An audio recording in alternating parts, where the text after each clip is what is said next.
श्री गणेश सेवा मंडल दिल्ली और रूपा माता फाउंडेशन शिवधारा के संस्थापक अध्यक्ष महेंद्र लड्डा ने प्रेस क्लब ऑफ इंडिया में प्रेस वार्ता कर बताया कि 30 दिसंबर 2025 को वंदे मातृशक्ति महोत्सव का आयोजन डॉक्टर अंबेडकर इंटरनेशनल सेंटर में किया जाएगा।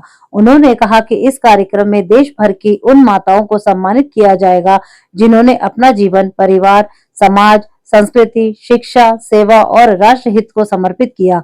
चयनित माताओं को सम्मान पत्र, स्मृति चिन्ह और सम्मान राशि प्रदान की जाएगी।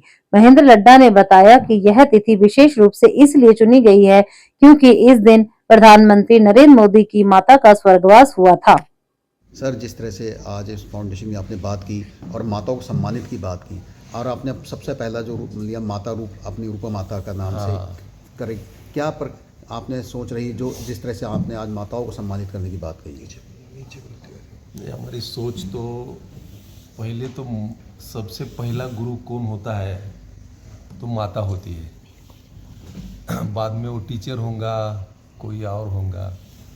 माता सबसे बड़ी आदमी जो सबसे पहली माता होती, वो माता का पूजन करना।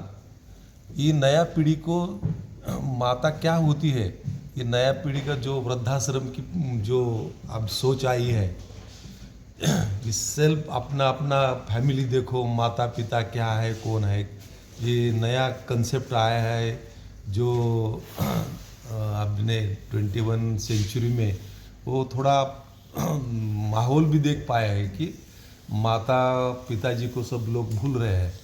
वो माता ये कौन सा दिन ही निकालना, तो ये अपने राष्ट्र गुरु है कि मोदी जी का माता का जो देहावसन हुआ वो दिन में हम वो माता का पूजन करेंगे। नया पीढ़ी को एक माता कौन से माता हो तो जो जिस माता ने ये राष्ट्र निर्माण के लिए कुछ काम किया है, जो बच्चे ने काम किया है, उस माता एक 8-10 माता हम राष्ट्र में से निकले हैं। कई माता महाराष्ट्र से, एमपी से है, उत्तराखंड से है। गुलाबो देवी बाबा रामदेव की माता है। जो ऐसे हर सेक्टर में जो से हम कुछ नाम निकले हैं, उसका माता का पूजन दिन ये पहला साल है हमारा।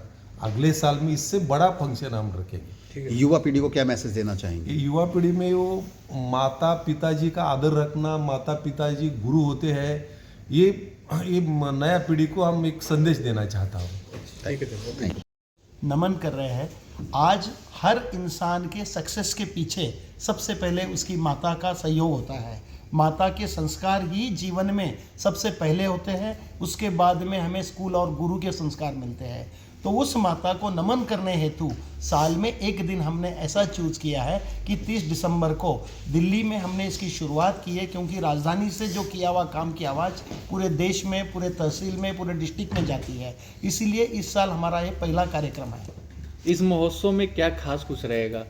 इस महोत्सव में खास जो भी हमारे भारत देश से जिन्होंने भी कुछ देश के लिए अच्छा कार्य किया, ऐसी माताओं को हमने बुलाया है। कुछ उत्तर प्रदेश से है, कुछ महाराष्ट्र से है, कुछ और मध्य प्रदेश से है।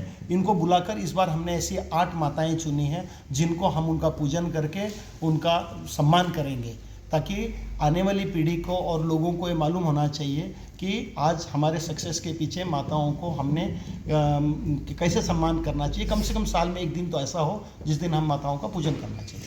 कार्यक्रम का और भी क्या समय रहेगी और कार्यक्रम में क्या क्या फंक्शन जो हैं वो किया जा रहा है इसमें? जी, इस कार्यक्रम होगा 30 दिसंबर को होगा यह कार्यक्रम Bhim auditorium, Ambedkar international centre, जनपद नई दिल्ली में कार्यक्रम होगा।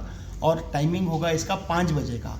5 बजे से 6:30 बजे तक जो हमारे कालीचरण महाराज पुणे से आ रहे हैं, उनका शिव तांडव नृत्य और भजन संध्या होगी। और महाराष्ट्र से कई संत आ रहे हैं जिसमें उसमें पार्टिसिपेट करेंगे और 1.5 घंटे का वो कार्यक्रम होगा। उसके बाद में हमारे विजया रहाटकर जी जो राष्ट्रीय महिला आयोग की अध्यक्षका है, उनका संबोधन रहेगा। ज्ञान सुधा मिश्रा जी जो पूर्व न्यायाधीश सुप्रीम कोर्ट ऑफ इंडिया, वो भी इसका उद्घाटन करेगी। और इसमें हमें बाबा रामदेव जी का भी आने का निश्चित हुआ है। उनका भी आना रहेगा इसमें, और इस प्रकार इनके संबोधन रहेंगे। और फिर हमने एक पुस्तक बनाई है जिस पुस्तक में अनेक माताओं के बारे में पूरी डिटेल है, जैसे संत ज्ञानेश्वर महाराज, संत एकनाथ महाराज, रानी झांसी, ऐसे सब लोगों के माताओं के बारे में हमने उस पुस्तक का विमोचन भी इसी कार्यक्रम के अंदर होगा। सर मेरा एक सवाल है, जिस तरह से आजकल देखा जाए, आपने कहा ये चाहे यूरोप की बात की जहाँ एक उम्र के बाद में वृद्धाश्रम की बात कही, मगर भारत आज भी एक ऐसा देश है जो अपने बुजुर्गों को संजोए रखा हुआ है, और आप मातृशक्ति की बात करें तो उससे युवा पीढ़ी पे कितना प्रभाव पड़ेगा? हाँ जी, हमने इस कार्यक्रम का, आपने बहुत अच्छा सवाल किया है। हमारा मेन उद्देश्य यही है कि जैसे आज हमारे अलग कंट्री में, बाहर की कंट्री में आप देख रहे हैं कि 60 साल का होने के बाद में उसको वृद्धाश्रम जाना निश्चय होता है या अंडरस्टूड होता है। वो परंपरा हमारे भारत देश में अभी तक आई नहीं है। अगर थोड़ी बहुत कहीं आई भी है और आगे ना आए, इसके लिए हमारा यह सबसे बड़ा कदम, मतलब स्टार्टिंग है समझो, कि आने वाले युवाओं को यह संदेश दे कि माता से जो हमारे को, आज हम कुछ भी हो, कितना भी हम बिजनेस कर रहे हो या किसी भी पद पे हो, लेकिन उसमें पहले सबसे पहले संस्कार हमारी अपनी माताओं का ही है।